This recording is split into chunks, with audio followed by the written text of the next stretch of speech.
lo tiene todo controlado.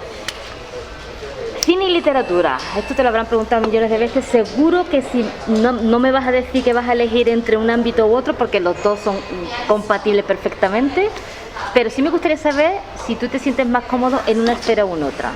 No, para mí es imposible concebir la cámara sin la pluma y la pluma sin la cámara, como no puedo imaginar qué mano es mejor o si es mejor tener manos o pies.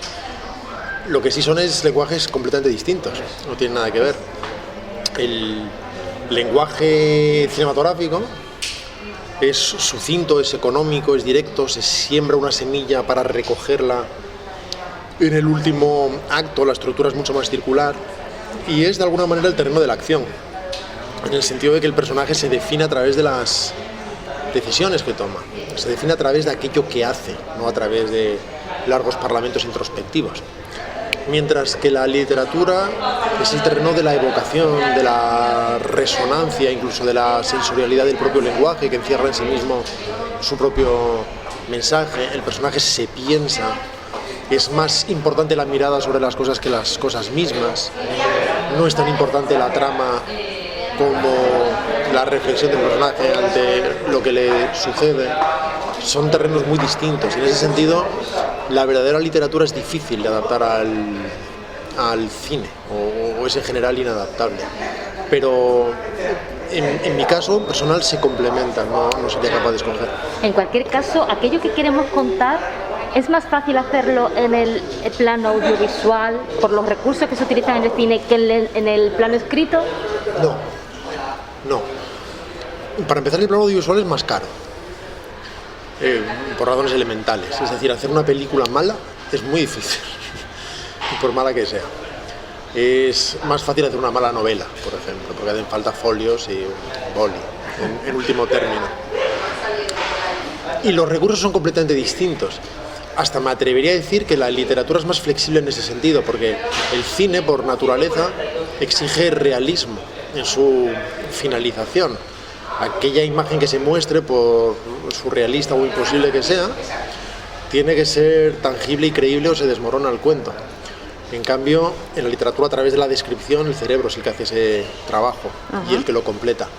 Pero eso solamente lo hace más fácil en lo logístico. Luego, dar vida a algo a través del lenguaje exige sus propias herramientas. Así que, una vez más, es como poner a comparar la pintura con la música o la cocina con la arquitectura. Podemos hacerlo, hay algunos elementos que serán comunes seguramente, pero son deportes distintos. Vale. Veo que este libro en realidad se publicó en junio del 2021, ¿es cierto? ¿Sigues con la promoción?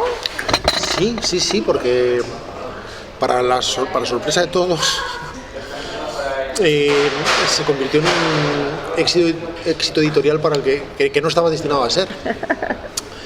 Es una novela muy literaria, para la que me he dado toda la libertad del mundo, que no responde a ningún tipo de consejo o recomendación de mercado.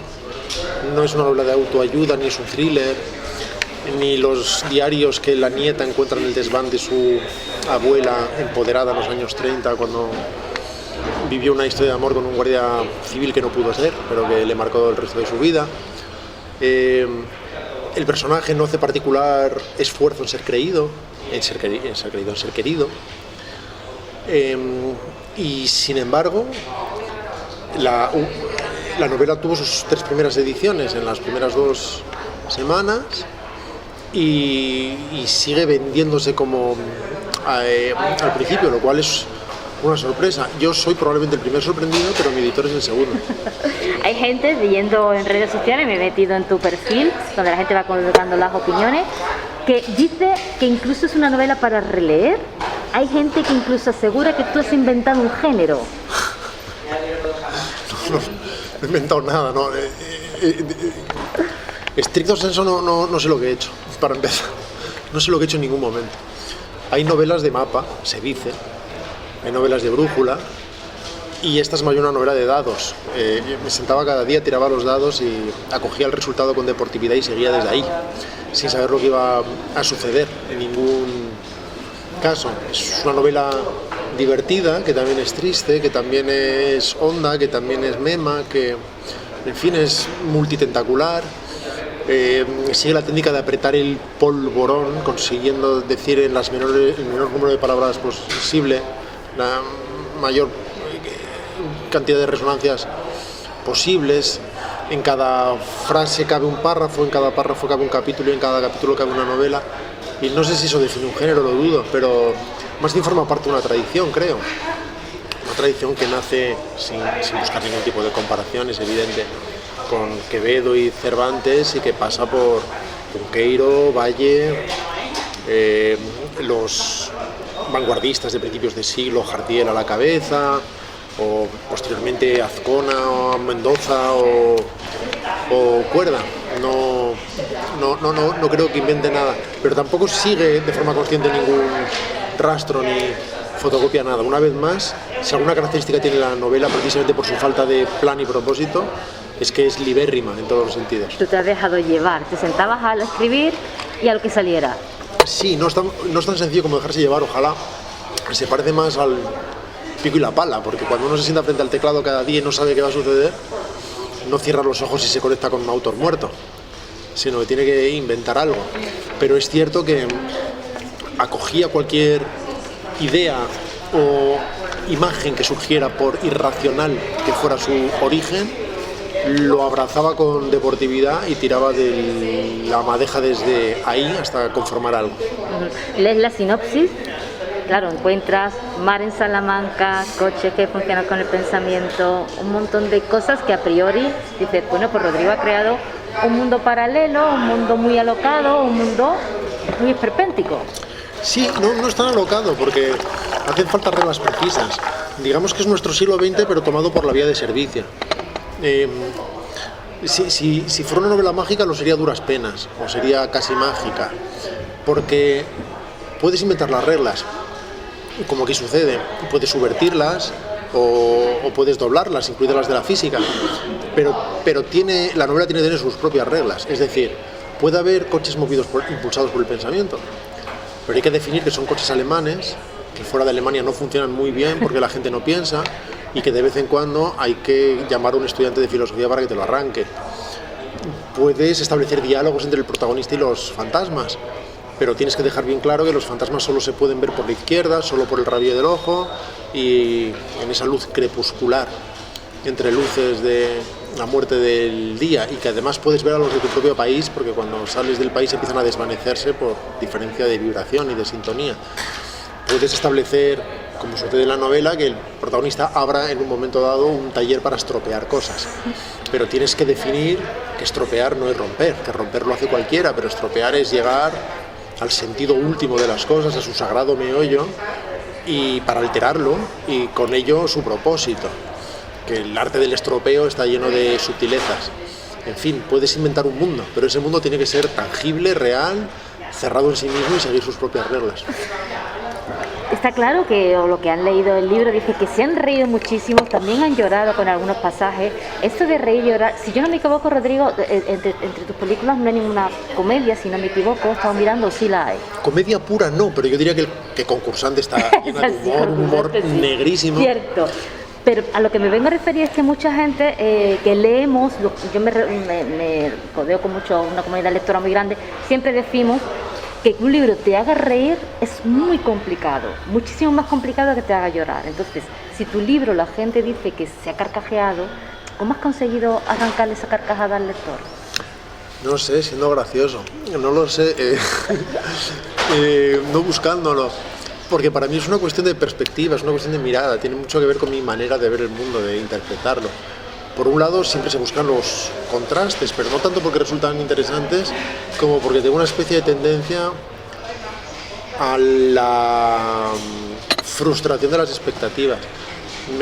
Por alguna razón me divierte generar una expectativa al principio del párrafo y frustrarla al final. La novela es una constante saturnalia, las reglas se invierten de ese modo. Cuando la novela corre algún riesgo de parecer inteligente, inmediatamente procuro romper un vaso en algún sitio, y a la vez también hay momentos en que la carcajada se congela y llega un hachazo que lo convierte en otra cosa. No sé a qué responde, responde a mi mirada de las cosas. Ese mundo que tú construyes en esta novela, en el que todo puede ocurrir, en el que se mueve un personaje que es del que ahora hablaremos, queda un poco reflejado en la ilustración de la cubierta, que a mí me recordó mucho al Jardín de las Delicias. Claro, o a Lewis Carroll, o... También, sí, porque de una manera casi inconsciente es una especie de vindicación de la tontería. Porque creo mucho en la tontería. Yo quiero escribir tonterías toda mi vida y leer tonterías toda mi vida. Y de alguna manera, sin una vez más compararme, por supuesto, las grandes obras, las perviventes, las de la literatura universal, son enormes tonterías. La Odisea es una tontería tras otra. El Quijote, Alicia en el País de las Maravillas, Gulliver. De alguna manera nuestra idea incluso infantil de la lectura es esa, la de enfrentarnos a una enorme tontería que rompe todo tipo de reglas, un personaje gigante atado por seres diminutos en la playa. Por supuesto, luego todo eso tiene resonancias y lecturas con tal de que no se busquen. En ese sentido, huyo mucho de la alegoría directa o del carácter simbólico de las cosas, o de la metáfora forzada para tratar de hablar de teóricas honduras.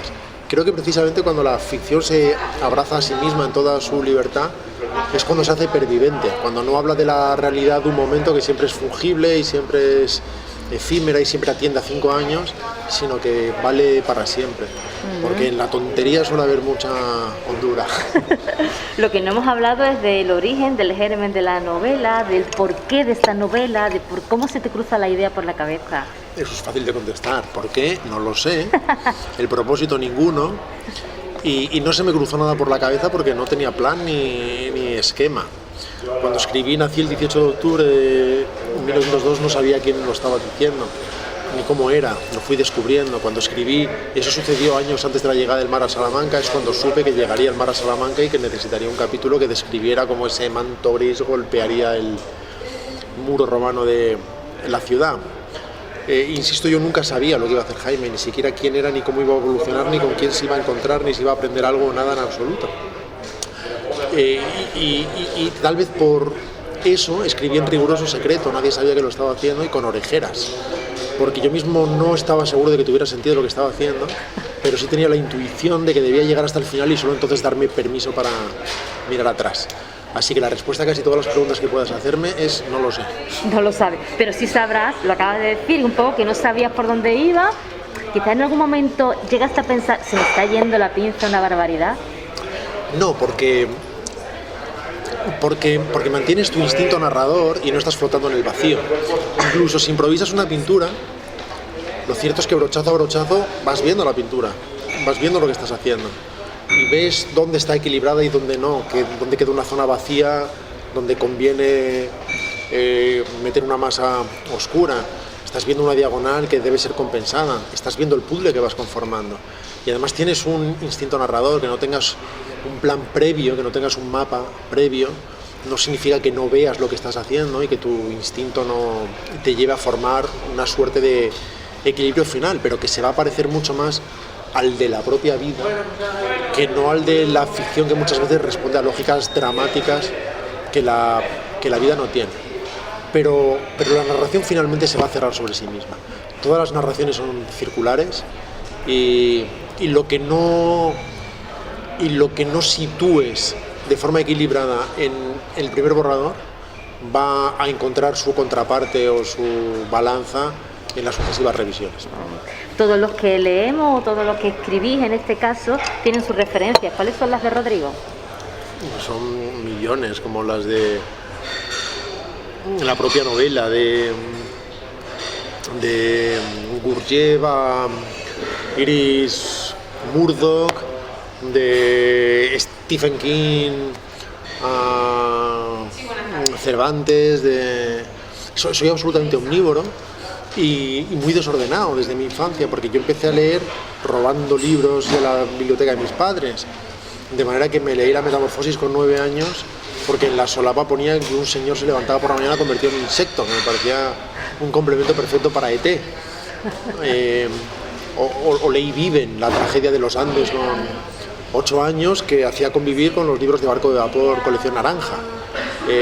Mis lecturas siempre han sido desordenadas, muy desacomplejadas y muy poco vinculadas con la actualidad, por ejemplo. Cuando compraba libros en la librería Cervantes en Salamanca, era en una librería enorme, descontrolada, probablemente manejada desde la más absoluta ineficiencia, de manera que no se devolvían los fondos y convivían libros de hace 40 años con las novedades.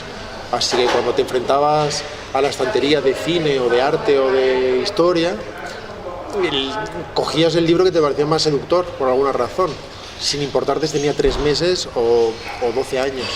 Y sigo leyendo así, y sigo consumiendo así. Estoy poco al día de lo que se hace y a la vez también leo novedades recién publicadas, pero si un libro es del 52, para mí es tan contemporáneo como cualquier cosa recién editada. Al libre albedrío. Vamos a hablar del personaje de Jaime Fanjul. En el libro él cuenta sus memorias, un día se pone a andar y le recorre buena parte del mundo y le ocurren cosas muy surrealistas. ¿Cómo es este personaje? Porque yo he escuchado a lectores que se han enamorado de él y una mínima parte que quizás se han sentido como, no sé, como un poco...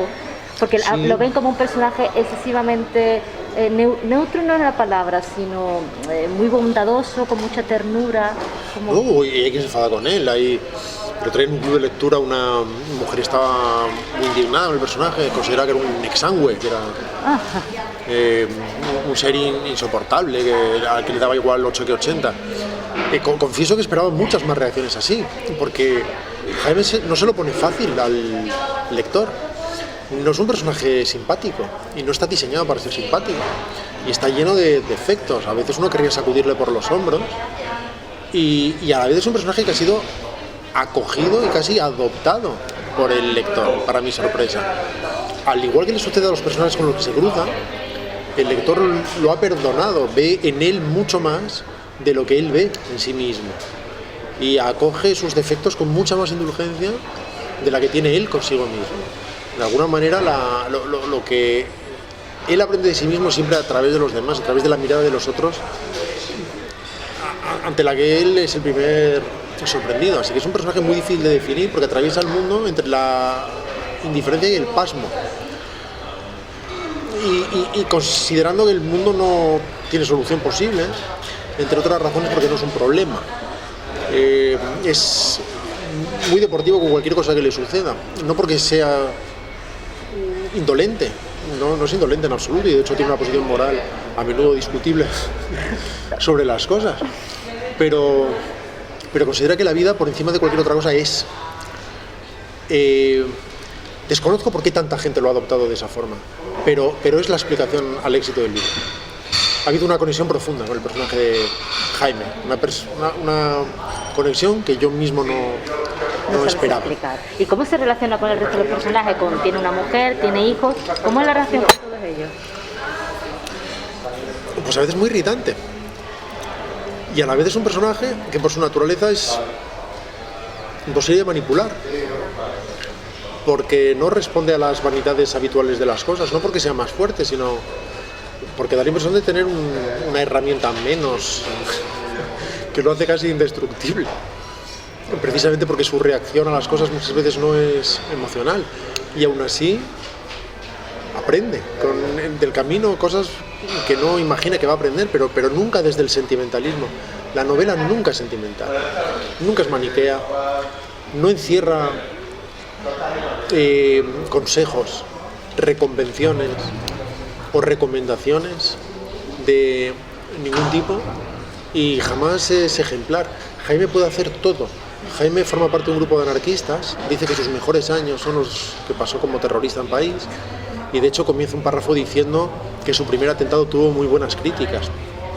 Del mismo modo, en su periodo en Londres, en la guerra, ayuda a apagar el incendio de la Catedral de San Pablo por los bombardeos del Blitz hasta que se entera de que es un símbolo de resistencia antifascista y en ese mismo instante deja de hacerlo porque dice que no tiene nada personalmente contra el fascismo, que de hecho aprecia su preocupación por las clases de gimnasia y que él disfruta apagando los fuegos y no cuestionando su origen.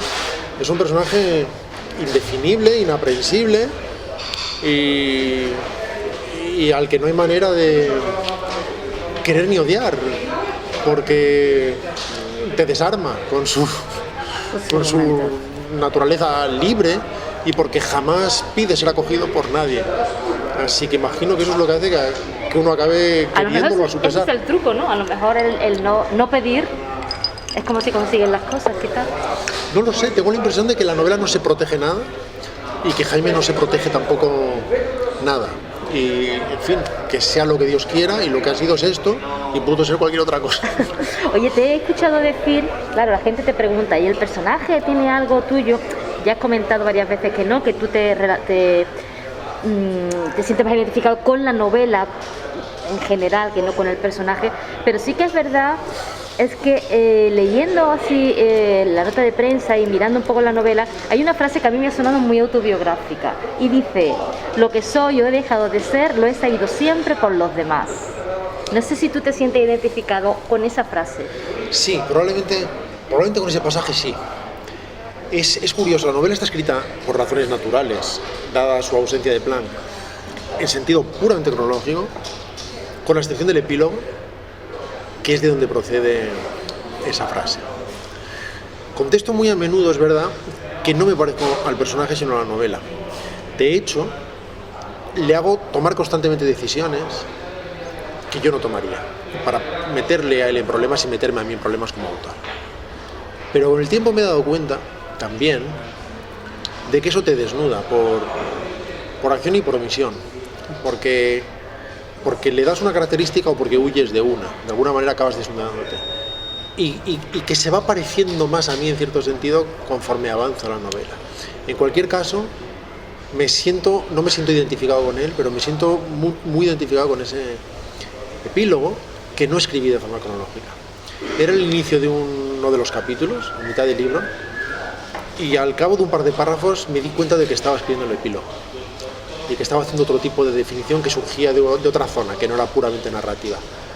Así que lo concluí, lo coloqué al final y eso me dio como mínimo la serenidad de espíritu de saber cómo iba a acabar el libro. Ya tenía por lo menos un final y después seguí escribiendo, pero me siento muy conectado con ese epílogo.